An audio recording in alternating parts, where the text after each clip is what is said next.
Jade watched as the truck and trailer, loaded with his machinery, pulled slowly out of the clearing. With the lab trailers parked as close against the rocks as possible, she figured Dane had almost enough room to make the turn in one go. Again, his smooth exit showed his exceptional handling skills. She hated to see him leave. At the same time, he confused her, stirred feelings she hadn't expected to feel.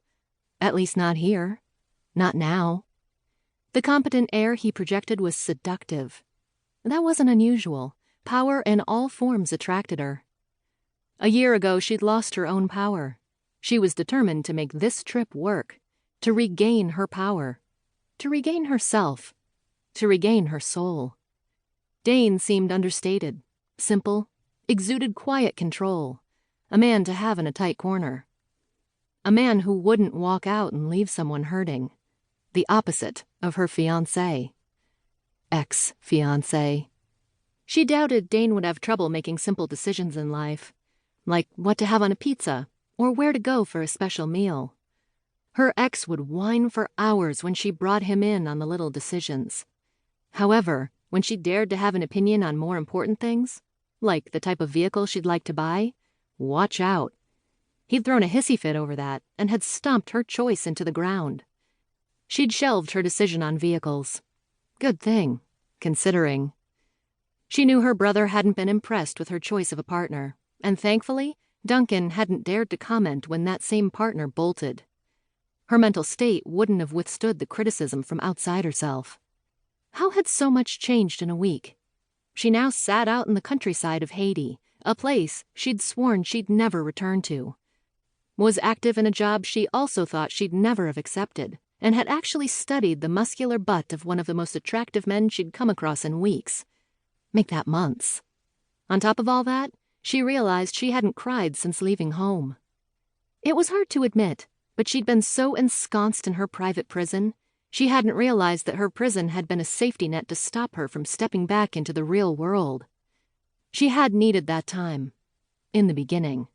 But she'd been more than capable of moving on months ago. Instead, she'd chosen to stay a prisoner in her own shell, rather than face the real world. How long would she have stayed there, if not for Duncan and this job?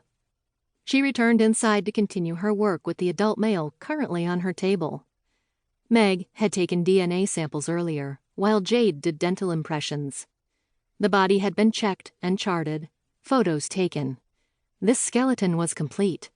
The victim had been wearing socks, heavy in nylon, encased in runners of some synthetic material that had helped hold the feet together. This male was young, maybe 19 or 20. He'd suffered a break to his right arm a long time ago. Jade recorded everything she could see to identify him. A few personal effects found near the remains would go down on his chart, but would also be entered into a main database in case they weren't his. The skeletons were so fragile that rings fell off fingers, and the contents of any pockets could have fallen through to the body below, as the material holding them decomposed. He'd had no wallet, watch, keys, or cell phone. Then again, most bodies had been stripped of anything useful. She'd seen that on her first visit. Pillaging had been rampant. Straightening, she reached for her checklist and marked off the last few items. Everything would help family members when trying to recall identifying marks and characteristics of loved ones. As she slowly packed the remains back into the black body bag, she carefully checked the bones for other breaks or marks she might have missed the first time, and added those to the chart.